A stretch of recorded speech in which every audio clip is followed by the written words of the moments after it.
We keep hearing things from Republicans like sweetheart deal. Give us a reality check.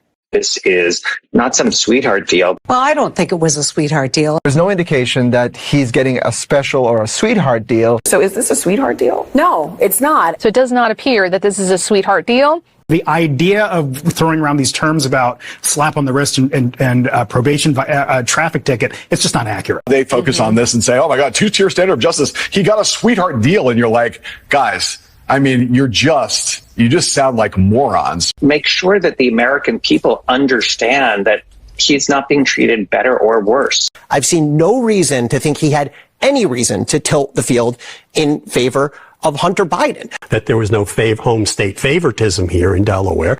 Bending over backwards to not show any favor, even any appearance of favor, to the president's son. You know what we've seen? A lot of pictures that show you what addiction does to somebody, and a lot of noise to distract from Trump. Everything that has come out of what we've seen with the Republican attacks on the Biden crime family, it's all projection. And the addict thing, it matters to me. It matters to me in the Hunter Biden analysis, okay? It does.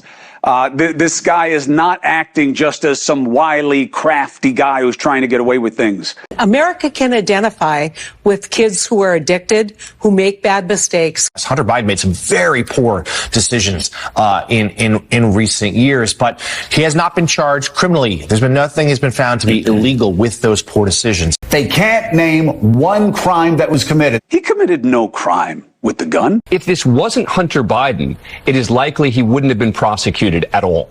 Feds wouldn't have brought this charge against somebody whose last name was not Biden. If his last name was not Biden, I don't even think he would have been charged. His name was Hunter Smith. He probably would not have been charged. If his last name wasn't Biden, if he wasn't famous, I don't know that he would have been prosecuted at all. If Hunter Biden's last name was Bidino, I don't know that he gets charges at all. I think it's actually harsher than the treatment that a typical person would receive. Based on what we have seen here, it seems like a more harsh disposition than most people will get. So I actually think, Biden's kind of getting the short end of the stick on this because it's such a high-profile case. He was probably more severely looked at. He was treated differently, but he was treated differently to his detriment. If anything, Hunter Biden has been charged a little bit more heavily than you would expect. Right. So I guess what you're saying is it's possible that if there's a double standard, it's actually a standard against him. If anything, they may have been leaning pretty far forward.